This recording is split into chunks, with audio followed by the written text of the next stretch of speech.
ఏకమై మళ్ళీ జగన్మోహన్ రెడ్డి గారిని ముఖ్యమంత్రిగా చేసుకునే వరకు మేము కూడా చాలా విధంగా నష్టపోయినాము. ఉన్నా కానీ మా జగన్ ఒకటే వైఎస్ఆర్ పార్టీ జెండా హిందూపూర్లో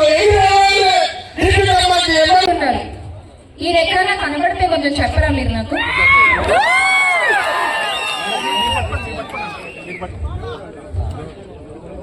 ఎక్కడైనా కనబడితే కొంచెం దయచేసి తెలియజేయగలరు. కనబడుట లేదు.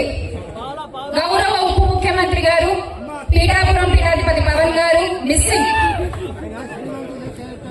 రాష్ట్రంలో అయితే అంటే రాష్ట్రంలో జరిగేవి ఈయనకి కనబడట్లేదు, ఆయన రాష్ట్ర ప్రజలెవరికి కనబడట్లేదు. మళ్ళీ గొప్పగా నిన్న ఒక నివేదిక ఇచ్చారంట. రాష్ట్రంలో మొత్తం ఈ సంవత్సరాల్లో వాళ్ళు చేసిన మంచి కార్యక్రమాలన్నీ నివేదికలు ఇచ్చి సమీక్షలు చేసుకున్నారట. అది కేవలం మాటలు చెప్తున్నారు. ఉదాహరణకి హిందూపూర్ తీసుకుందాము. వరుసగా 3 సార్లు గెలిచాను అని చెప్పుకునేటువంటి నందమూరి బాలకృష్ణ గారు ఎన్నాళ్ళు కనబడతారండి ఇక్కడ నియోజకవర్గంలో?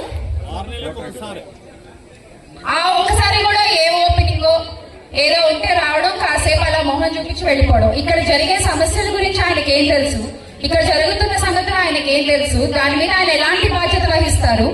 అసలు ఒక ప్రభుత్వ డిగ్రీ కళాశాల హిందూపూర్, ఇది బోర్డు మాత్రమే కనబడుతున్న పరిస్థితి కొన్ని సంవత్సరాలుగా. అవునా కాదా? కాలేజ్ స్టార్ట్ అయిందా అండి? దయచేసి చెప్పాలి ఇక్కడ ఉన్న వాళ్ళు ఎవరన్నా. మొదలైందా ప్రభుత్వ డిగ్రీ కళాశాల? ఏమన్నా మొదలైందా? కేవలం ఈ యొక్క బోర్డు మాత్రం కనబడుతోందంటే. మరి 3 సార్లు వరుసగా ఎమ్మెల్యేగా గెలిచారు. 3 సార్లు ఒక కాలేజీని మొదలెట్టలేకపోయిన ఒక ఎమ్మెల్యేగా ఆయన ఉంటే ఎంత, లేకపోతే ఎంత?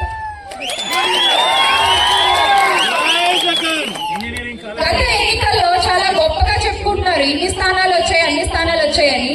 నిజంగా వాళ్ళు గెలిచిన గెలుపు ఎలాంటి గెలుపో హిందూపూర్ నియోజకవర్గమే ప్రజలందరికీ తెలియజేసిందండి. ఒక్క బూతులో ఒక ఓటు కానీ ఎరిగామండి ఎప్పుడైనా? ఇది దీన్ని బట్టి అర్థమవుతోంది వాళ్ళు గెలిచిన గెలుపు ఎలాంటి గెలుపు. మీ